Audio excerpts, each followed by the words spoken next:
Hello बच्चों, कैसे हैं आप लोग। उम्मीद है आप बहुत स्वस्थ हैं, मस्त हैं और व्यस्त हैं पढ़ाई में। तो याद होगा अभी तक हमने इनकम टैक्स में कौन कौन सा चैप्टर कवर किया। हमने पहले क्लास में बेसिक्स ऑफ इनकम टैक्स क्या होता है, इवेंट टैक्सेस क्या होते हैं, कितने टाइप के टैक्सेस होते हैं, इन सब के बारे में बात की। फिर हम आगे basic terms of income tax, फिर हमने रेसिडेंशियल स्टेटस डिस्कस किया, फिर हमने इंसिडेंस ऑफ टैक्सेस डिस्कस की। उसके बाद हमने बहुत सारे टर्म्स के बारे में बात की और ये सारा खत्म करने के बाद आज हम जो 5 हेड होते हैं उनमें से पहला हेड जो होता है that is called income under the head salary, उसको स्टार्ट करने वाले हैं। Let's begin. जैसे आप अपने स्क्रीन पे देख रहे हैं कि हम पढ़ने वाले हैं income under the head salary. तो सर ये क्या होता है, पहले हम जान लेते हैं कि एक एसएससी के जितने भी इनकम होते हैं उसको मेन 5 हेड में डिवाइड किया गया है। यानी कि आपको जो टैक्सेस भरने हैं इन पांचों हेड्स में से किसे भरने हैं। तो आपके मन में प्रश्न है सर 5 हेड के अलावा कोई हेड बच गया, अगर मैंने उस हेड से इनकम कमाया तो क्या मुझे टैक्स भरना है? आंसर नहीं। अगर इन पांचों हेड के अलावा किसी और हेड से आप इनकम कमाते हैं तो आपको टैक्स नहीं भरना। बट होल्ड ऑन, इस पांचों के अलावा कोई हेड बचता भी नहीं, कोई इनकम ऐसा नहीं बचेगा जो इन पांचों हेड में ना आ जाए। तो सर ये हेड्स करने की जरूरत क्या थी?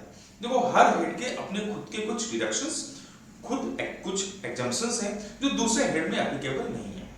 और फॉर एग्जाम्पल अभी तुम्हें बहुत डिटेल हेड का नहीं पता तो कोई कुछ चीजें समझ लो, और मैंने ये बेसिक टर्म्स बताते हुए इसके बारे में बहुत डिटेल डिस्कस किया है।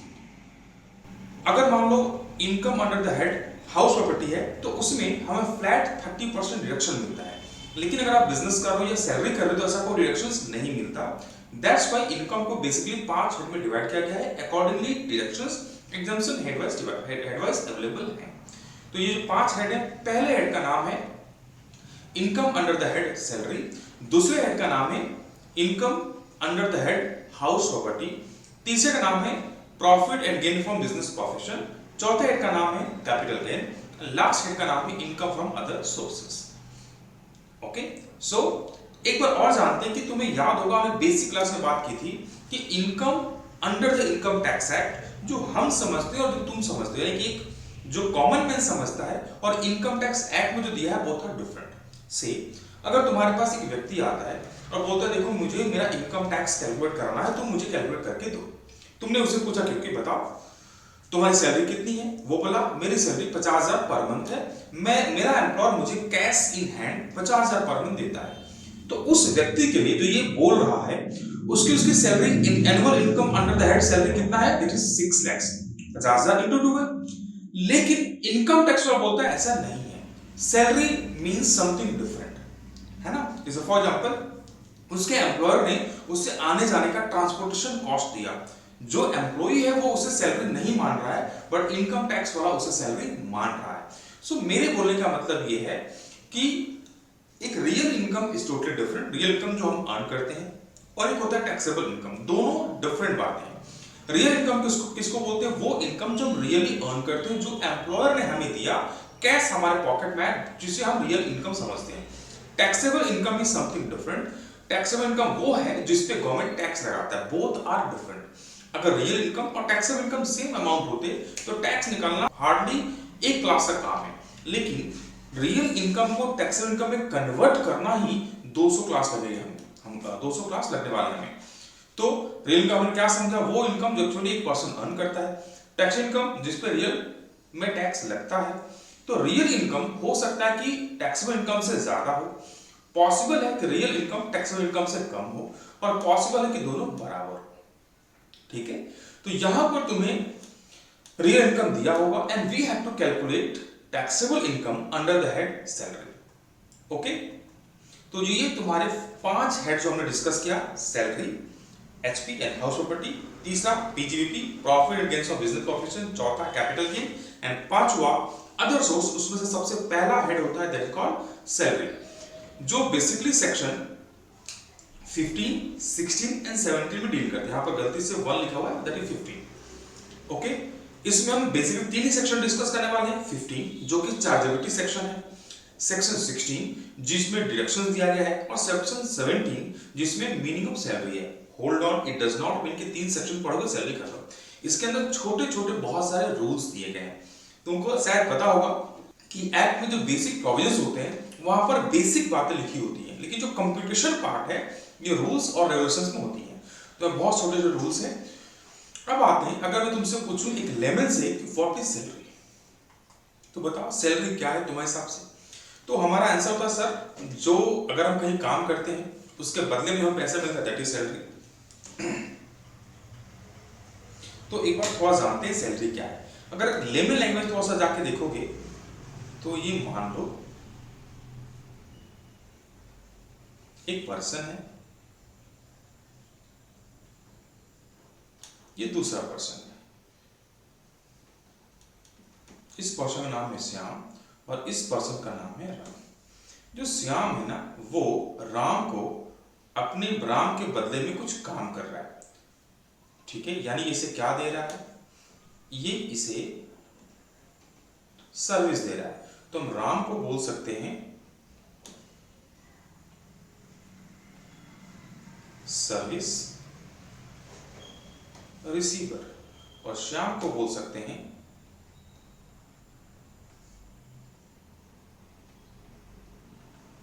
सर्विस गिवर या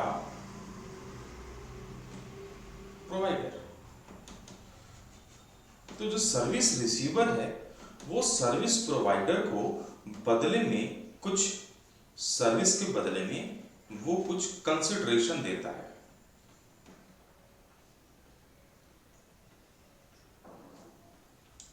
ये जो इसने कंसिडरेशन दिया, ये कंसिडरेशन ही सैलरी हो सकता है। मैं बोल रहा हूं सैलरी है नहीं, हो सकता है, ठीक है। जैसे याद करो, मैं तुम्हारी क्लासेस ले रहा हूं और तुम बदले में जो मुझे फी पे कर रहे हो, इज इट सैलरी? मैं तुम्हें सर्विस दे रहा हूं और तुम मुझे सैलरी दे रहे हो, तुम मुझे सॉरी फी दे रहे हो। यहां भी मैं सर्विस प्रोवाइडर हूं, तुम सर्विस रिसीवर हो, क्या ये सैलरी है? ये जानने के लिए जानना जरूरी है कि जितने भी सर्विस के कॉन्ट्रैक्ट होते हैं, सर्विसेज कॉन्ट्रैक्ट को हम दो भाग में डिवाइड करते हैं। एक को हम बोलते हैं कॉन्ट्रैक्ट फॉर सर्विस और एक को बोलते हैं कॉन्ट्रैक्ट ऑफ सर्विस। जो कॉन्ट्रैक्ट ऑफ सर्विस होता है, work is done under the supervision of pair, that is master and servant relationship होता है। एग्जांपल,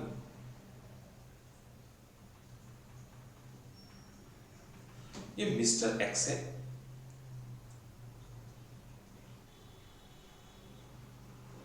मिस्टर वाई है। एक्स मिस्टर वाई को बताता है, इंस्ट्रक्शन देता है टू डू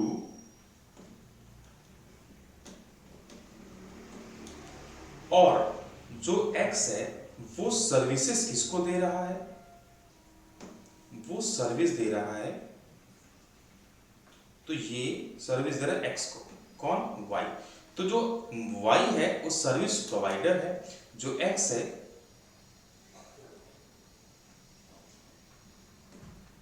सर्विस रिसीवर है। लेकिन इन दोनों के बीच में जो रिश्ता है, ये रिश्ता क्या कहलाता है? सर यही रिश्ता एम्प्लॉयर एम्प्लॉय का रिलेशन कहलाता है। ये रिलेशन क्या है? तो अगर ये रिलेशन एम्प्लॉयर एंड एम्प्लॉय का है, तो ये जो पैसा इसे मिला, ये जो इसे कंसिडरेशन मिलेगा, ये टैक्सेबल होगा अंडर द हेड सैलरी, ठीक है। लेकिन एक होता कॉन्ट्रैक्ट फॉर सर्विसेज। मैंने मान लो एक मैकेनिक को कार रिपेयरिंग करने के लिए दिया, तो मैं जाके मैकेनिक को नहीं बताऊंगा कि देखो इसे तुम्हें कैसे, how to repair it.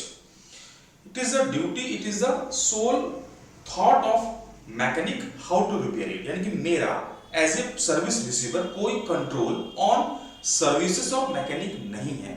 This is called contract for services. जो कॉन्ट्रैक्ट फॉर सर्विसेज का कंसिडरेशन होता है वो टैक्सेबल होता है अंडर या तो PGBP, profit and gains from business profession, या इनकम फ्रॉम अदर सोर्सेज। कैसे हम आगे डिस्कस करें। लेकिन अगर एम्प्लॉयर एम्प्लॉय रिलेशनशिप है, सुपरविजन सर्विस रिसीवर का है, service provider under the guidance supervision of service receiver काम कर रहा है, तो वो जो कंसिडरेशन सर्विस प्रोवाइडर को मिलेगा by the service receiver, this is taxable under the head salary. तो तुम्हारे मन में आएगा सर ऐसे कुछ एग्जांपल्स हैं क्या जहां पर कॉन्ट्रैक्ट फॉर सर्विसेज हो? बहुत से एग्जांपल्स हैं। इन एग्जांपल को मुझे देख के बताओ कि इनमें से for example salary of A partner from firm. अगर एक पार्टनरशिप फर्म पार्टनर को सैलरी देता है, तो वहां पर फर्म का सुपरविजन ही होता है। It is a sole conscious, इसका थॉट्स किसके हैं? पार्टनर के हैं कि वो काम कैसे करें। Similarly salary of a director, salary of MP, member of parliament, salary of guest lecturer, ये सारे क्या इन पे सर्विस रिसीवर का सुपरविजन है? आंसर है नहीं। That's why these are not taxable under the head salary. तो ये कहां टैक्सेबल होंगे? ये सारे टैक्सेबल किसी और हेड में होंगे, सैलरी में नहीं होंगे। ओके, अब आते हैं आखिर सैलरी है क्या। तो सैलरी एक फिक्स्ड अमाउंट ऑफ मनी है, चाहे वो मॉनेटरी फॉर्म में हो या नॉन मॉनेटरी फॉर्म में हो, जो एक एम्प्लॉयर एक एम्प्लॉय को उसके काम के बदले में देता है। Remember, this is the general meaning, ये डेफिनेशन नहीं है। ओके,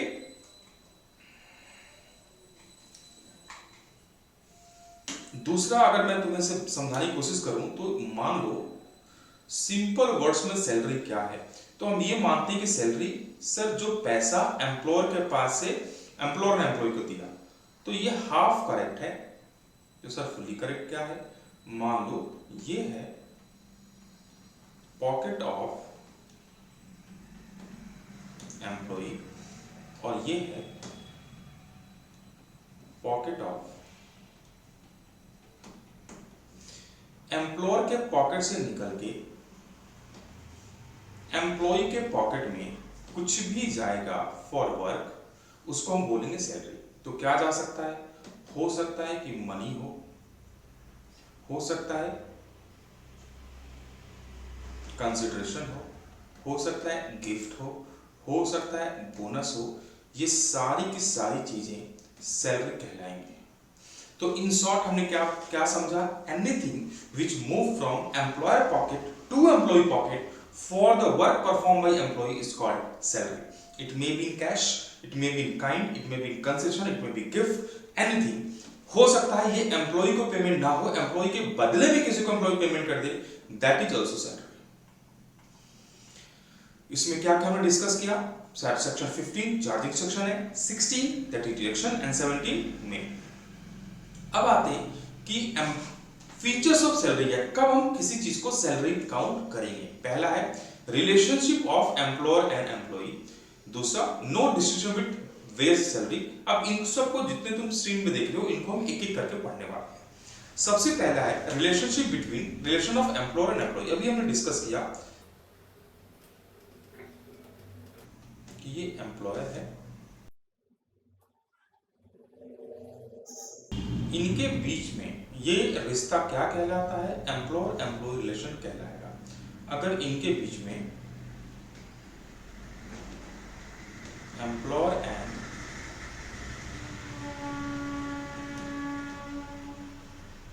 एम्प्लॉय रिलेशन होगा, ये है कब मालूम चलेगा? जब इनके बीच में मास्टर एंड सर्वेंट का रिलेशन हो। सर इसका मतलब क्या होता है? इसका मतलब जो एम्प्लॉयर है उसका सुपरविजन होगा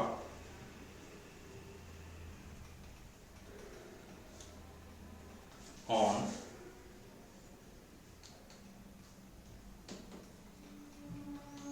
वर्क ऑफ एम्प्लॉय। ये जो एम्प्लॉय है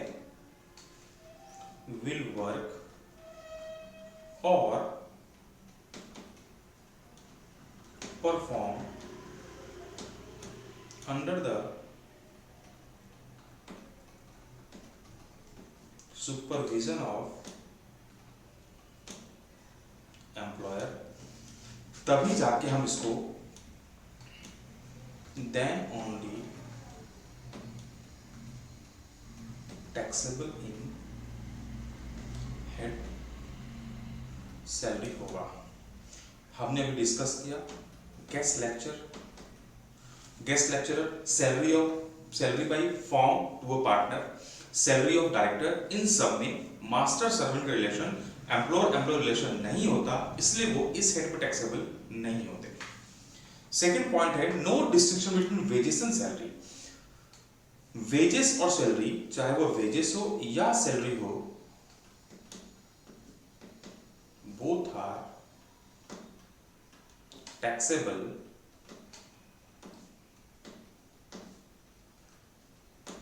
अंडर द हेड सैलरी। दोनों के दोनों सैलरी हेड में टैक्सेबल हैं और इनमें कोई डिफरेंस नहीं माना जाता सैलरी और वेजेस में। नेक्स्ट है salary may be in cash और काइंड। देखो सैलरी अभी जैसे मैंने बताया कि anything which move from employer to employee is a salary. अब तुम बोलो से इतना ब्रॉड मीनिंग देने की क्या जरूरत थी, तो लोग इसको ना गवर्नमेंट चाहता है कि कोई भी लूप होल नहीं छोड़ना चाहता ताकि टैक्स इवेजन हो। जैसे मान लो सपोज मेरे पास ये राहुल काम कर रहा है, ठीक है, यही राहुल अपने अपने पास काम कर रहा है। कितना सैलरी लोगे, चलो 50,000 सैलरी दी है। अब मैंने इसे 50,000 सैलरी दिया, 50,000 पर मंथ सैलरी देने वाला हूँ, तो इसे पता है कि इसको टैक्स 50,000 भरना पड़ेगा। अभी बंदा स्मार्ट है, मेरे पास आया, सर बोला सर इस महीने मुझे ना टीवी लेनी है, तो आप मुझे ना 50,000 की जगह सिर्फ 30,000 कैश दे दो, 20,000 टीवी परचेज करके दे दो, और गवर्नमेंट में बताऊंगा कि भाई मेरे सैलरी 30,000 उसमें मेरा टैक्स लगेगा, या 20,000 के बदले मुझे राशन दे दो, या ये दे दो वो दे दो, कुछ और चीज मांग रहा है, कैश 30,000 लेके जा रहा है। तो सोचो अगर कैश को हम सैलरी मानते तो इस केस में इसके टैक्सेबल सैलरी 30,000 होती, लेकिन यहाँ पर हम सैलरी किस में लेने वाले हैं, cash as well as kind दोनों में। तो anything which move from my pocket, वो my I am employer, my pocket to the pocket of Rahul that is employee is called salary, चाहे वो कैश में हो या काइंड में हो। ठीक है, नेक्स्ट है salary from more than one employer. एक से ज्यादा एम्प्लॉयर सैलरी मिला, सारे के सारे टैक्सेबल हैं, all are taxable in this head. Example, Mr. Rahul working in NT Limited getting 50,000 per month as salary. He is also working as part-time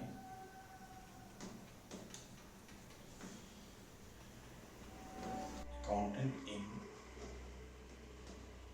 shop and getting 10,000 per month. तो इसकी compute his taxable salary ये कितनी होगी, तो solution है salary from anti limited कितना मिलेगा, 50,000 into 12 that is 6 lakhs,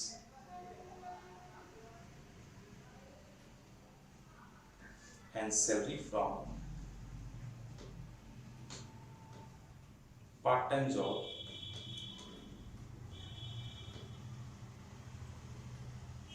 that is 10,000 per month. Total comes to 7,20,000। तो ये टोटल अमाउंट चाहे वो एक एम्प्लॉयर से मिले या दो एम्प्लॉयर से मिले, सारा का सारा इसी हेड पर टैक्सेबल है। बट याद रखना है कि दोनों एम्प्लॉयर एम्प्लॉय के बीच में, दोनों केस में रिलेशन ऑफ एम्प्लॉयर एम्प्लॉय होना चाहिए, दैट इज मास्टर सर्वेंट का रिलेशन होना चाहिए। नेक्स्ट है सैलरी फ्रॉम पास्ट, प्रेजेंट या प्रोस्पेक्टिव एम्प्लॉयर। पास्ट सैलरी को हम क्या बोलते हैं, इसको बोलते हैं सैलरी एरियर। प्रेजेंट तो तुम्हारा सैलरी है ही, प्रोस्पेक्टिव को हम बोलते हैं एडवांस सैलरी। तो जो तीन हमने डिस्कस किया, चाहे वो पास यानी कि एरियर की बात हो, चाहे वो करंट वाली बात हो या एडवांस सैलरी वाली बात हो, all are taxable, all are taxable in these heads। Next है टैक्स फ्री सैलरी। देखो नेक्स्ट कभी कभी एग्जाम में हमें ऐसा बोलता है कि सैलरी टैक्स फ्री सैलरी है, यानी एम्प्लॉयर ने एम्प्लॉय के बदले में कुछ पैसे काट के भर दिए एज ए टैक्स। याद रखना while calculating taxable amount of salary हमें ग्रॉस सैलरी हमेशा लेनी है। कौन सी, ग्रॉस सैलरी लेनी होती है। तो जो एम्प्लॉयर ने टैक्स भर दिया वो भी सैलरी में ऐड होके आता है। तो हमें क्या लेना है, हमने क्या समझा, gross salary is taxable. Example, Mr. Gupta is working in NT Limited. Company is paying 6 lakhs per annum as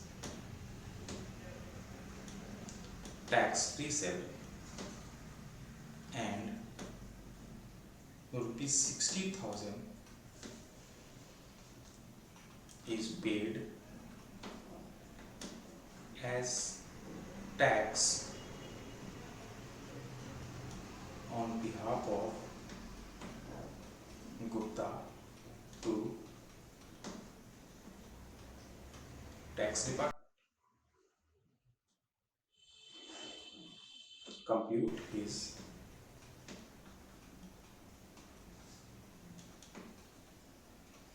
taxable salary.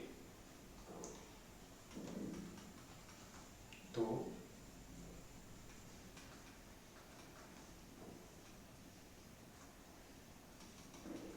मान लो सैलरी रिसीव कितना हुआ, 6 लाख इसे सैलरी मिला, ऐड कर देंगे tax paid by employer and वो पे किया है 60,000,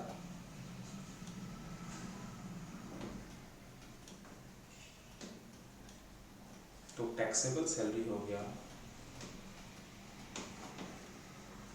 6,60,000। उम्मीद है समझ में आई? Yes sir. नेक्स्ट है place of accrual of salary. ये सैलरी कहां पर एक्रू हुआ, कहां अर्न हुआ, क्यों जानना है इसे? याद करो, जब हमने इंसिडेंस ऑफ टैक्सेस नाम का चैप्टर पढ़ा था, वहां पर डिस्कस किया था जहां वो सैलरी एक्रूड होता है उस प्लेस को हम उस प्लेस के हिसाब से हम टैक्सेबिलिटी करते हैं उसको। Incidence of tax depends upon place of accrual. तो जहां पर प्लेस ऑफ सर्विस, उसी को हम प्लेस ऑफ एक्रूअल भी बोलते हैं। जहां सर्विस दिया उसी को हम माने कि वहीं पर उसने सर्विस सैलरी उसका ड्यू हुआ। Example, mister John, a citizen of USA, is serving in India। तो उसका प्लेस ऑफ सर्विस क्या होगा? Place of accrual of service salary is India, जहां पर उसने सर्विसेज दिया। नेक्स्ट है डिडक्शन फ्रॉम सैलरी। बहुत बार एम्प्लॉयर एम्प्लॉय के सैलरी से कुछ कुछ डिडक्शन कर लेता है। अभी मैंने बताया कि हमेशा हमको ग्रॉस सैलरी कैलकुलेट करना है, सारी डिडक्शन को वापस से एड बैक कर लेना है।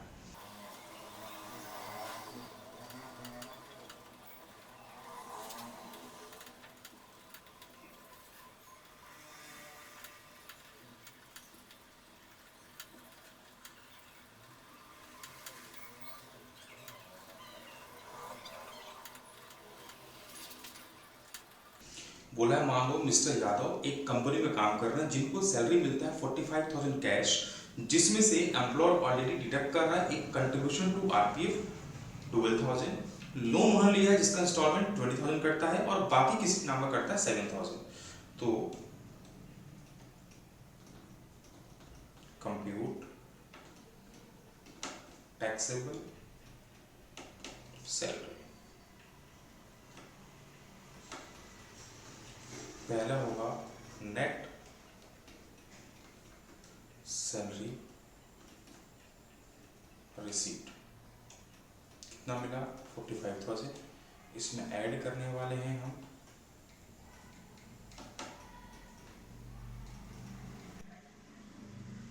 Contribution to provident fund, that is 12,000,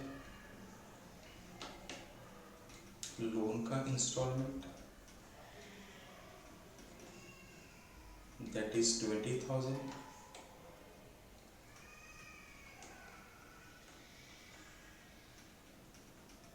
Other deduction